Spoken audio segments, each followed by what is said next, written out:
Welcome to the LSI Behind the Wind podcast. My name is Sean Slatter, and for 30 years, I've dedicated my life to the science of business development.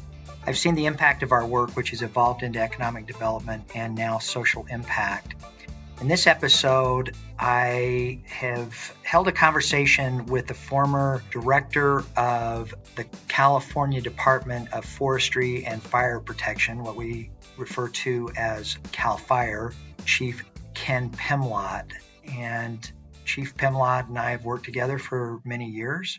We had the honor and privilege of providing support to the state of California in managing and sustaining their aerial firefighting fleet. And in this conversation, Chief Pimlott talks about some of the history and challenges that the state of California has faced, especially over the last 5 years.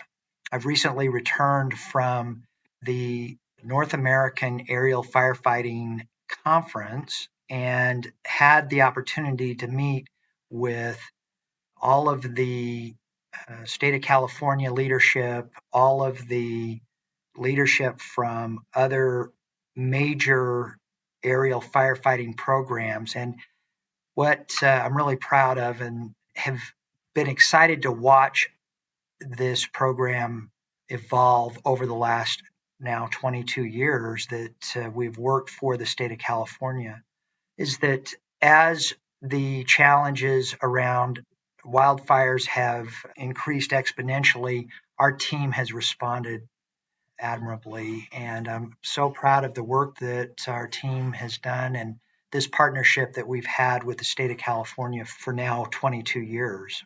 At this conference, the director of CAL FIRE mentioned something that was just staggering, that the state of California had nearly 9,000 fires in 2021 that burned over 2.5 million acres of state land. And our team was there during all of it, providing guidance and direction, strategy around the sustainment and mission capability of this very unique fleet of aerial firefighting aircraft. So I hope you enjoy this conversation with Chief Ken Pimlott. He had an incredible career with the state of California, and we were so privileged to work with him for so many years and in this partnership. I'm really excited to host this morning. Many of you have asked about what we're doing to support the large fires burning in California, and I thought it would be great to hold this session around our work in California and our history with CAL FIRE. And I've asked Ken Pimlott to join me this morning. Over 20 years ago now, the state approached us and said, we are building this aerial firefighting program, and we're interested in having your team come in and help us manage the sustainment and early on the modifications of these aircraft. Coincidentally, at the time, we had the former Air Force OV-10 program manager, the Army UH-1 program manager, and the Navy S-2 program manager. Those were all of the platforms that CAL FIRE had designated as comprising their aerial firefighting fleet. And we came in and helped early on. It started small, but has grown exponentially over the last 20 years. And our team has been such an important partner in the role of keeping the aircraft operational. Today, we have about 30 people on site in Sacramento at the former McClellan Air Force Base.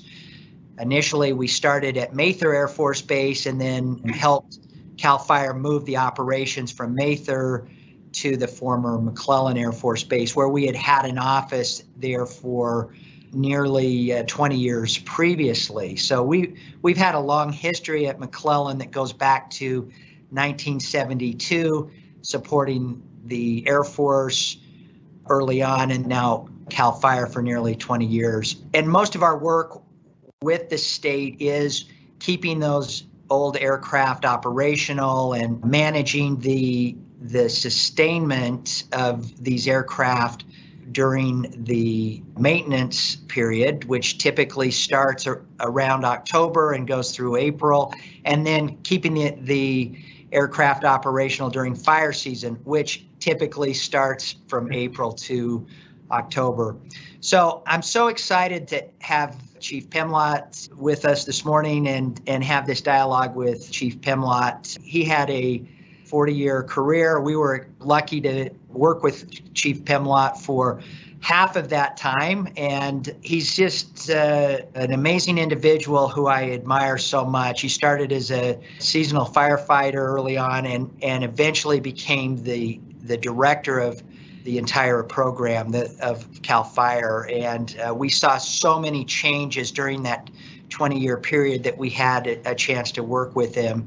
His leadership really set a standard for this organization that it's the benchmark for all fire programs throughout the world. And many of these incredible organizations have come to Sacramento to benchmark what Chief Pimlott has done. So Ken, thanks so much for being with us this morning. If you just talk about yourself and your career, you've got a great story, and I'd love for you to give some background on yourself. Oh, great. Thank you, Sean. Well, it's an honor to be here with all of you today, and thank you for the glowing words. I had many mentors prior to me taking the assignments I did that were many of the folks that were involved in establishing this program and building this relationship. And I had the privilege of carrying it on and really taking it to the next level. And I will tell you, the partnership with LSI and CAL FIRE, it really is. We treat it all as one team. And really, when you work there, you're at the aviation program, you really don't know who. It doesn't matter that it's a contract, it's a partnership. And we treat everyone the same. And I don't know of any place else I have ever been where there was such a tight-knit group and everybody caring about the mission. And I can tell you, and it still carries on today, the relationship and just how everyone's working together. But I started my career with CAL FIRE at the time, CDF, the Division of Forestry, in 1987. Yep. I was going to college. I ultimately got my degree in forestry from Humboldt State in Northern California. Never had any vision that I would be the chief of CAL FIRE at the end of my career. I just wanted to get out and fight fire and do what firefighters enjoy doing, serving the public. Well, over my career, I've had just a lot of opportunity. And after working as a firefighter in Northern California, was able to spend 10 years in Southern California. And for those that know the state, historically, Southern California was really the hotbed of fire activity. It's where we had the Santa Ana winds every fall. And very busy. It's where the population centers were. And so you get a lifetime's worth of experience at CAL FIRE in just a short amount of time. And during that time, I was able to CAL FIRE contracts with many cities and municipalities across the state to be their fire department. And so I served as the fire chief for the city of Moreno Valley in Riverside County. As part of that process. I had an opportunity throughout my career to engage in a lot of different aspects. And then ultimately my wife and I decided to move our two young boys back to Northern California in the early 2000s. And so we settled in the foothills just east of Sacramento. And I was living very happily working as an operations chief for CAL FIRE when the long arm of the program folks in Sacramento at headquarters reached out. And after multiple tries, I finally acquiesced and so engaged in really program leadership at CAL FIRE. And so took one foot out of the field, but learned so much about the CAL FIRE operations, and even beyond that, just all of the partnerships and how we engage in fire and emergency response and resource management in California. And really, I spent the last almost 15 years of my career in managing our fire protection programs, which included all of our aviation management unit, and then ultimately working as the chief of fire protection, and then ultimately was appointed by Governor Schwarzenegger in 2010 as he was leaving office. I was the acting director, and then Governor Brown for the full 2 terms from 2011 until the end of 2018. And it was at a time when obviously the state was changing. We were dealing with budget crisis, and at the same time having to engage in some of the most disastrous fires in the state's history.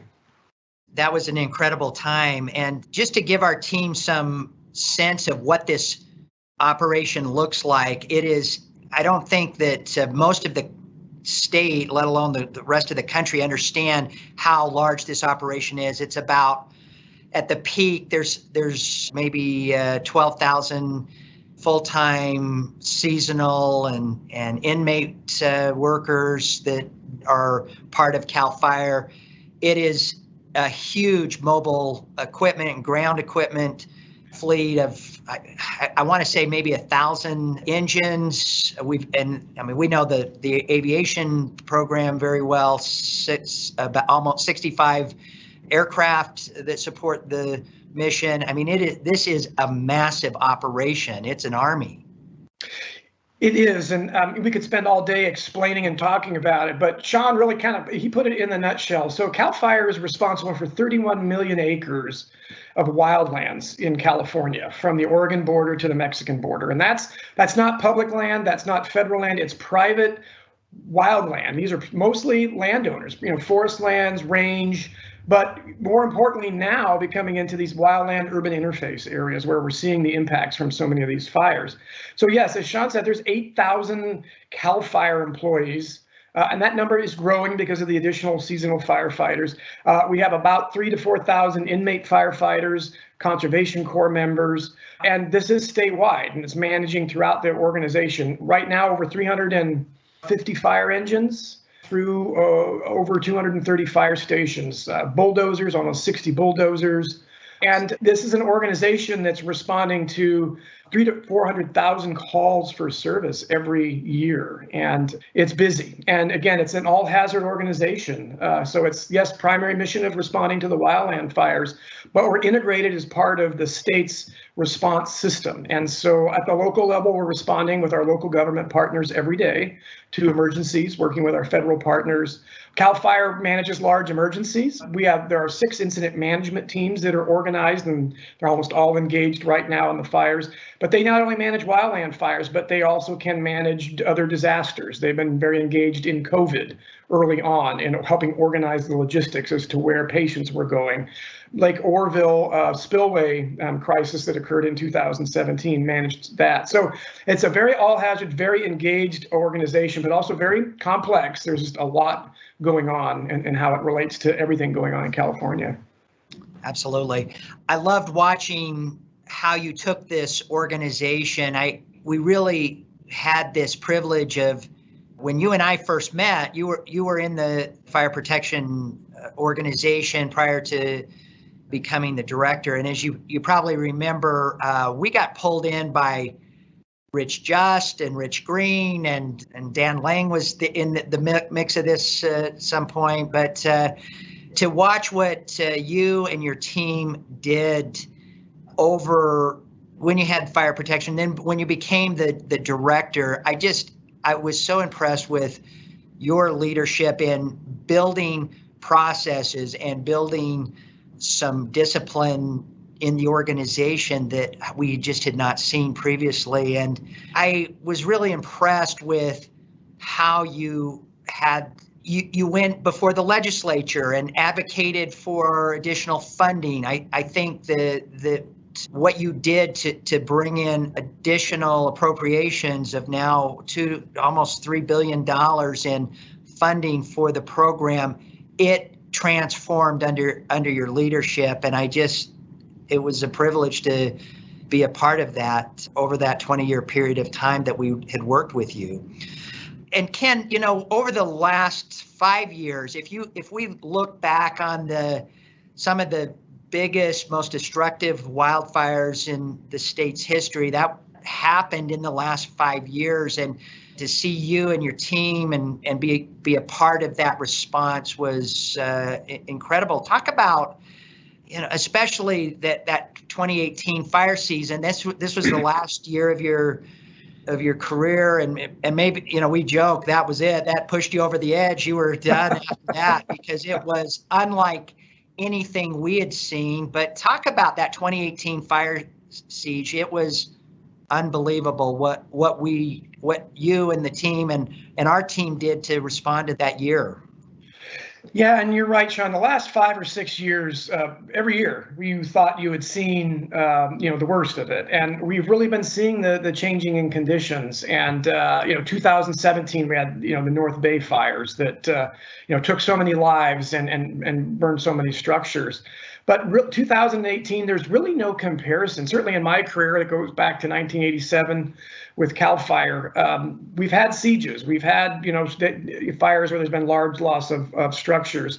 But 2018, the late summer with the Carr fire in Redding, we had a fire tornado that was an EF3. 143-mile-an-hour winds, and we were seeing just weather changes in the enormity and just the activity level, this battle rhythm trying to keep up with all summer. And then, people tend to get lulled into the fall thinking, hey, we're past the hard part. And, and we know in California that's not the case. That's our most devastating fires occur in the fall. I think, though, when we all woke up on the morning of November 8th, early, we were prepared. We knew there were conditions in place. Aircraft were brought on early. Everything was happening. But no, in my career, I don't think any of us could ever have imagined how the intensity, the speed, the loss, and it's something we're still struggling with in a lot of ways. And it did impact a lot of people.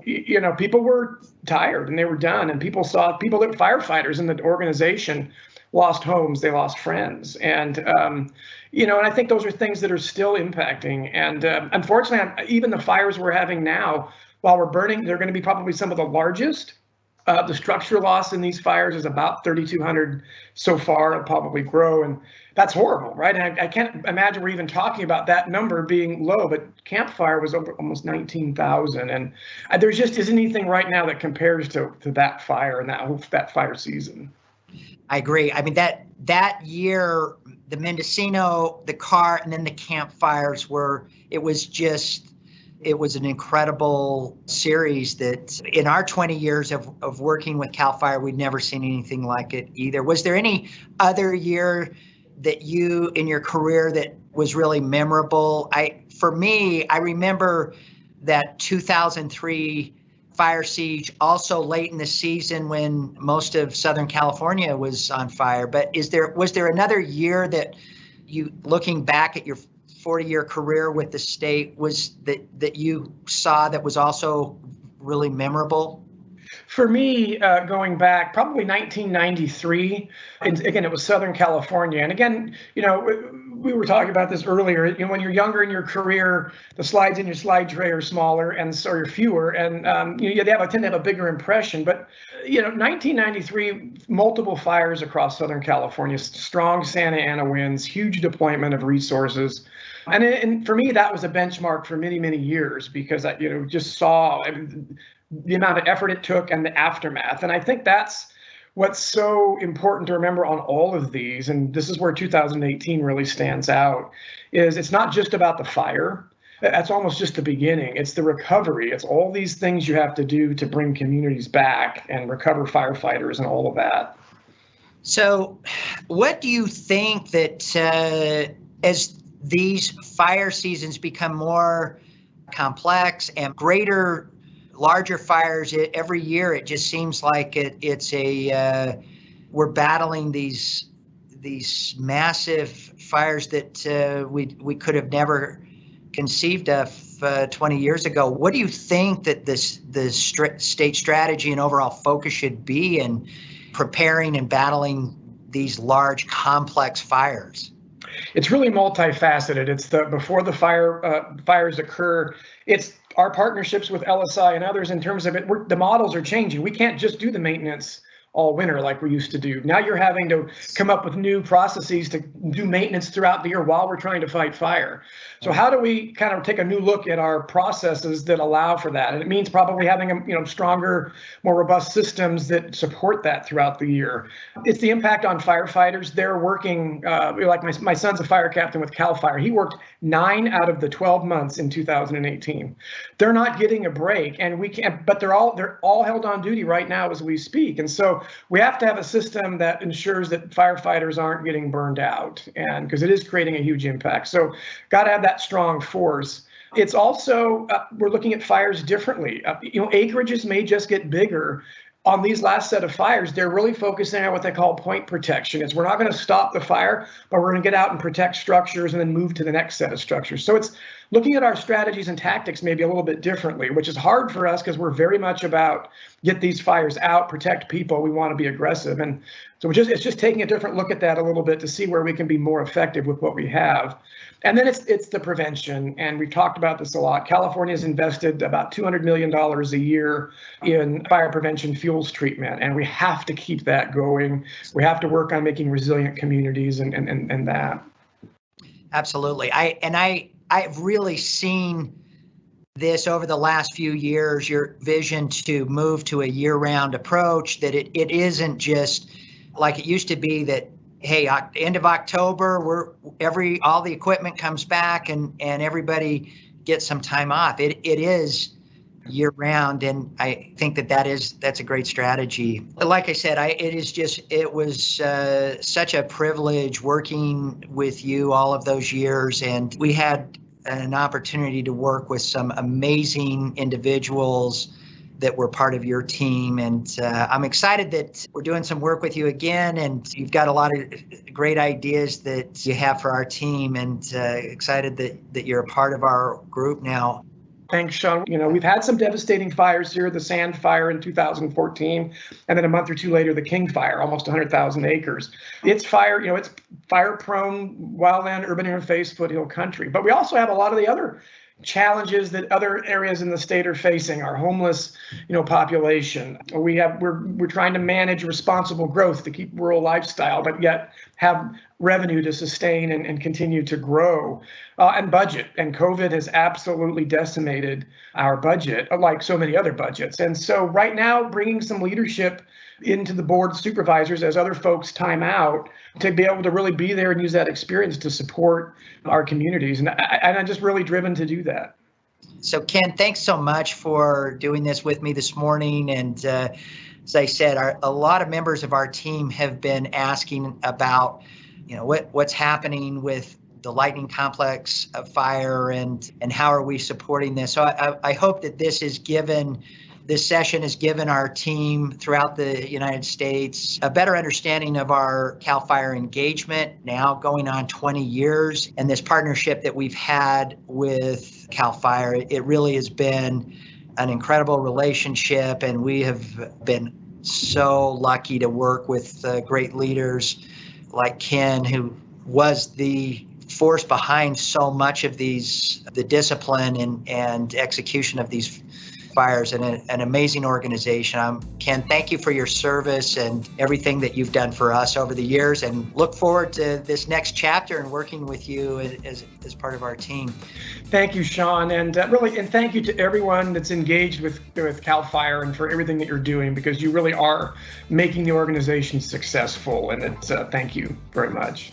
I appreciate that. Thanks, everyone. Have a great weekend. And there will not be a VTC on Monday because of Labor Day, but next Friday will be the next corporate VTC. Have a great weekend.